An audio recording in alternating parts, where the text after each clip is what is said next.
Personal finance opinions YouTube channel में एक और इंटरेस्टिंग वीडियो में आपको खुशामदीद। 6 से लेके 10 अप्रैल 2026 का जो हफ्ता है, इस वीक के दौरान पाकिस्तान स्टॉक मार्केट में काफ़ी सारी ऐसी कंपनीज़ हैं जिनकी बोर्ड मीटिंग शेड्यूल्ड है।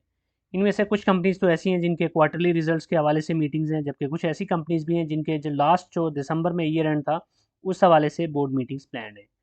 अब इन रिजल्ट्स में से चंद कंपनीज़ ऐसी हैं जिनकी अगर हिस्टोरिकल परफॉर्मेंस की बात की जाए based on the previous track record, तो उनके जो एनुअल रिजल्ट्स होते हैं उनके साथ डिविडेंड की एक्सपेक्टेशन भी हम कर सकते हैं।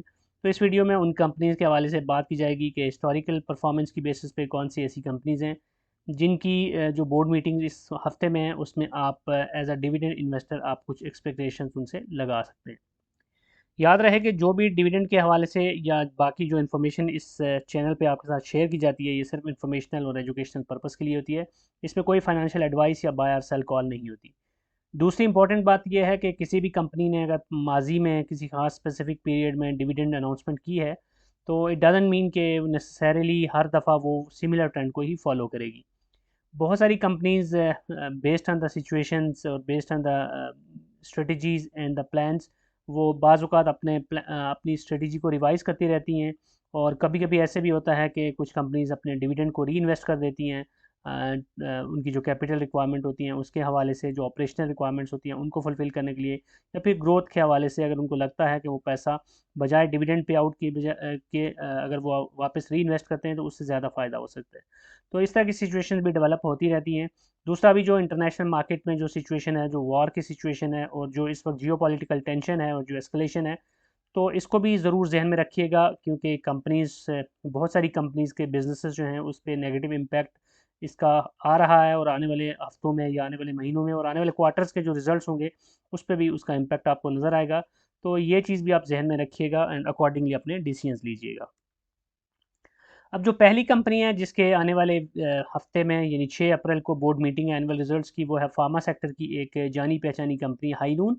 और हाईनून इस वक्त ट्रेड हो रही है 850 रुपये 94 पैसे पे। और हिस्टोरिकली देखें तो एनुअल रिजल्ट्स के साथ ही ये डिविडेंड अनाउंस करती आई है।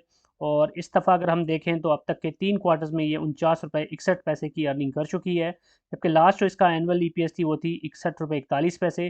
तो बज़ाहिर ये लगता है कि लास्ट ईयर के से कुछ बेहतर ही इसका रिजल्ट होगा ओवरऑल, जैसे हमने देखा कि फार्मा सेक्टर ने इस पर्टिकुलर ईयर में, इन 2025 में काफ़ी बेहतर परफॉर्म किया। तो पिछले साल जो इसका डिविडेंड था वो था 40 रुपये, जो इसने एनुअल रिजल्ट्स के साथ अनाउंस किया था। तो अब चूंकि एनुअल रिजल्ट्स की अनाउंसमेंट होनी है, तो you can expect something similar to the previous year for this particular year as well.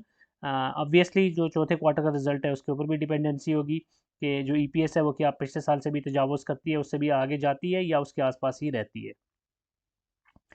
हमेशा की तरह ये भी मैं आपको क्लियर करता चलूँ कि वो कंपनीज जो कि शरिया कंप्लाइंट इंडेक्स का हिस्सा हैं उनको मैं लाइट ग्रीन बैकग्राउंड के साथ यहाँ पे डिस्प्ले करता हूँ, जबकि वो कंपनीज जो कि शरिया कंप्लाइंट इंडेक्स का हिस्सा नहीं है उनको लाइट ऑरेंज कलर के साथ यहाँ पर डिस्प्ले किया जाता है, ताकि वो लोग जो कि शरिया कंप्लाइंस को मद्देनज़र रखकर डिसीजंस लेते हैं इन्वेस्टमेंट के, तो उनको क्लैरिटी हो कि जिस कंपनी की बात हो रही है वो आया शरिया कंप्लाइंट इंडेक्स का हिस्सा है या नहीं है।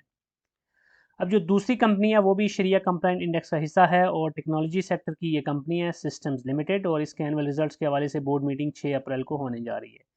सिस्टम्स लिमिटेड का भी ट्रैक रिकॉर्ड अगर हम देखें तो एनुअल रिजल्ट्स के साथ ही इसका डिविडेंड होता है। और दूसरी बात यह है कि ये चूँकि ग्रोथ स्टॉक है, तो इसमें जो डिविडेंड पे आउट है वो कोई बहुत एक्स्ट्रॉर्डनरी नहीं होता।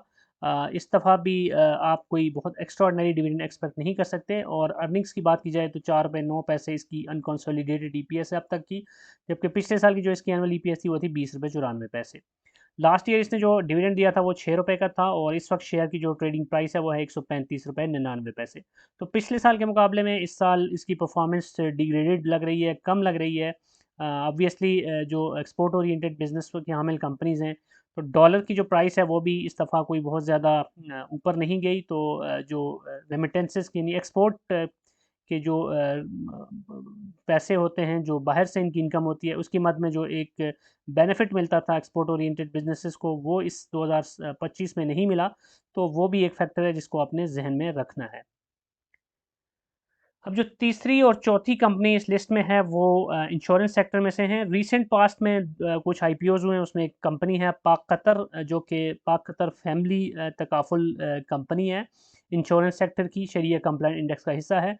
तो इस कंपनी का यहाँ पे माजी का ट्रैक रिकॉर्ड तो हमारे सामने नहीं है, क्योंकि अभी ये रिसेंट पास्ट में ही लिस्ट हुई है। लेकिन अगर आप इसका ब्रोशर पढ़ें और इसकी जो प्रॉस्पेक्टस था उसको पढ़ें, तो डिविडेंड के हवाले से भी इसने काफ़ी पॉजिटिव वहाँ पर अपने ख्यालात का इजहार किया है, और मुमकिन तौर पर ये भी 1 आध रुपये का डिविडेंड दे सकती है अपने एनुअल रिजल्ट्स के साथ। तो इसकी जो बोर्ड मीटिंग है वो 8 अप्रैल को होने जा रही है, जिसमें ये अपनी पहले एनुअल रिजल्ट का ऐलान करेगी आफ्टर लिस्टिंग। और प्राइस की बात करें तो इस वक्त 17 रुपये 27 पैसे पे ये ट्रेड हो रहा है। ऑब्वियसली जो आईपीओ प्राइस थी उससे ये नीचे है, क्योंकि अभी रिसेंट पास्ट में हमने देखा आईपीओ प्राइस नहीं बल्कि आईपीओ के बाद जो प्राइस ऊपर गई थी, क्योंकि इसकी प्राइस 24 से भी ऊपर चली गई थी। तो उसके बाद कुछ अभी जो रिसेंट सिचुएशन डेवलप हो रही है इस वजह से जो कि मेजॉरिटी कंपनीज की शेयर प्राइसेस नीचे आई हैं, तो similar has been observed in Pak Qatar as well, और इसकी जो शेयर प्राइस है इस वक्त वो 17 रुपये 27 पैसे है। इसी ग्रुप की एक और कंपनी है पाक कतर जनरल तकाफुल। एक कंपनी जो पाक कतर के टिक्कर के साथ है वो फैमिली तकाफुल है, जबकि पाक कतर की जो दूसरी कंपनी जिसकी मैं बात करूँ ये जनरल तकाफुल है। और इसकी बोर्ड मीटिंग भी 8 अप्रैल को होने जा रही है फॉर द एनुअल रिजल्ट्स। और इसके शेयर प्राइस की अगर बात करें तो इस वक्त 11 रुपये 7 पैसे पे ट्रेड हो रहा है। तो इन दोनों कंपनीज़ में या एटलीस्ट इसमें से एक कंपनी में आप डिविडेंड की एक्सपेक्टेशन लगा सकते हैं। जो मेरी ज़ाती राय है उसमें पाक कतर जो कि फैमिली तकाफुल है, मुमकिन तौर पर वहाँ पर आप डिविडेंड देख सकते हैं। और दूसरी जो कंपनी है पाक कतर की जनरल तकाफुल, इसमें भी इफ्स एंड बट्स के साथ है, मे बी आपको कुछ डिविडेंड यहाँ से मिल जाए, या मे बी इसको ये कंपनी डिविडेंड को स्किप कर दे। दोनों पॉसिबिलिटीज़ को जहन में हम रख सकते हैं। और इन कंपनीज़ के अलावा भी कुछ रिजल्ट्स हैं जो इस वीक में होने हैं, लेकिन उनसे डिविडेंड की मुझे एक्सपेक्टेशन नहीं है बेस्ड ऑन हिस्टोरिकल डेटा। जैसे अटक सीमेंट या अटक पेट्रोलियम, अटक रिफाइनरी, इनकी बोर्ड मीटिंग्स भी हैं क्वार्टरली रिजल्ट्स की, लेकिन हिस्टोरिकली देखें तो अटक पेट्रोलियम या अटक सीमेंट हाफ ईयरली रिजल्ट्स के साथ डिविडेंड दे रही होती है, not with the first quarter result, इसलिए उनको मैंने इस लिस्ट में शामिल नहीं किया। बहरहाल आने वाले वीक्स में अब आप दीगर बहुत सारी कंपनीज़ के भी रिजल्ट्स के हवाले से बोर्ड मीटिंग्स का सिलसिला देखेंगे, और उस हवाले से जो जो अपडेट्स आएंगी, जो जो अनाउंसमेंट्स आएंगी, तो वो इन्फॉर्मेशन भी इसी तरह वीडियोस की सूरत में आपके सामने लाई जाएगी। इसलिए अगर आपने अभी तक चैनल को सब्सक्राइब नहीं किया तो चैनल को सब्सक्राइब कर लीजिएगा और बेल आइकन प्रेस कर लीजिएगा, ताकि इस तरह की जो भी वीडियो अपलोड हो उस हवाले से बर वक्त आपको नोटिफिकेशन मिलता रहे। कोई भी क्वेश्चन है या फीडबैक है तो आप कमेंट सेक्शन में लिख सकते हैं। Thank you very much.